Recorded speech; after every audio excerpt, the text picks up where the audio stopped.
அனைவருக்கும் வணக்கம். நாம் இன்று பார்க்க உள்ள காணொளி தமிழ் மாதங்களில் நாம் குடி போகக்கூடாத மாதங்கள் எவை, அதே போல் சொந்த வீடாக இருந்தாலும் இது பொருந்தும், வாடகை வீடாக இருந்தாலும் பொருந்தும். அதே போல் இப்படி மீறி நம் குடியேறினால் நமக்கு ஏதாவது பாதிப்பு என்றால் கண்டிப்பாக பாதிப்பு ஏற்படும். அதே போல் பெரிய நஷ்டங்கள் ஏற்படும், அவமானங்கள் ஏற்படும் என்பதை நமது முன்னோர்கள் வாழும் போதே நமக்கு எடுத்து சொல்லியிருக்கார்கள். அப்படி சில 6 மாதங்களை நமக்கு கணக்கிட்டு சொல்கிறார்கள். இந்த மாதத்தில் நாம் கண்டிப்பாக குடியேறக்கூடாது, அதே போல் குடி போகக்கூடாது. அது சொந்த வீடாக இருந்தாலும் சரி, வாடகை வீடாக இருந்தாலும் சரி.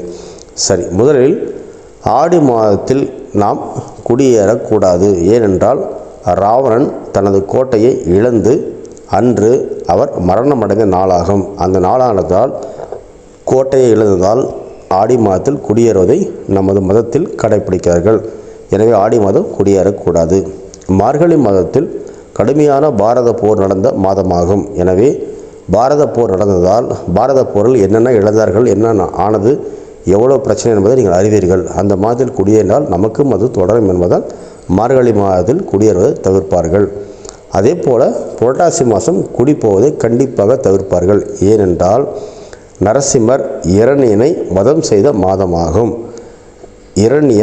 இரணியகசிபு தனது அரண்மனையை இழந்து, தனது அனைத்து பலங்களை இழந்து, தனது அரண்மனையிலே அவர் வதம் செய்யப்பட்டது குறிப்பிட்ட மாதமாகும். எனவே புரட்டாசி மாதம் கண்டிப்பாக வீட்டுக்கு குடியேறக்கூடாது.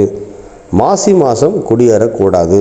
ஏனென்றால் சிவபெருமான் தனது இருக்கும் இடத்திலே ஆளுகால விஷத்தை அவர் உண்டு மயக்கமடைந்த மாதமாகும்.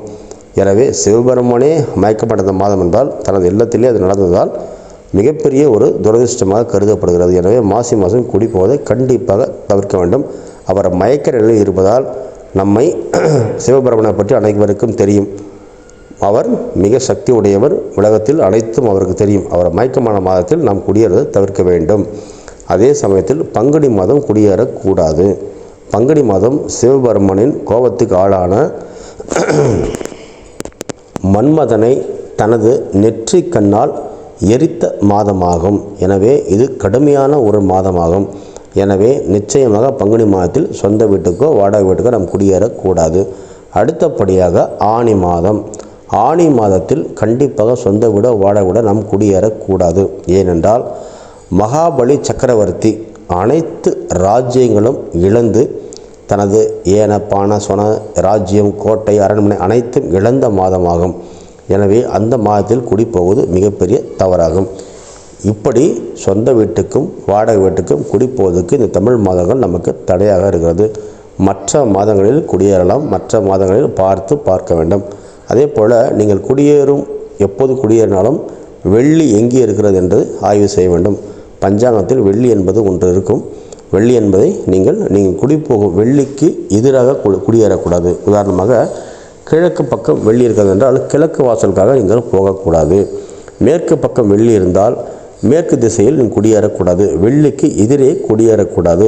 இதை நீங்கள் ஜோசியரிடமோ அல்லது பஞ்சாங்கத்திலேயோ இது வெள்ளி எங்கே இருக்கிறது என்பதை சரியாக கணித்து வைத்திருப்பார்கள். அதை பார்த்து தெரிந்து கொள்ளலாம். இப்படி நீங்கள் வீடு குடியேறும் போது இதை பார்த்து கவனமாக செல்ல வேண்டும். என்றால் வீடு என்பது நம் வாழையடி வாழையாக வாழ வேண்டும், சந்தோஷமாக வாழ வேண்டும், நிம்மதியாக வாழ வேண்டும் என்பதை தெரிந்து கொள்ளுங்கள்.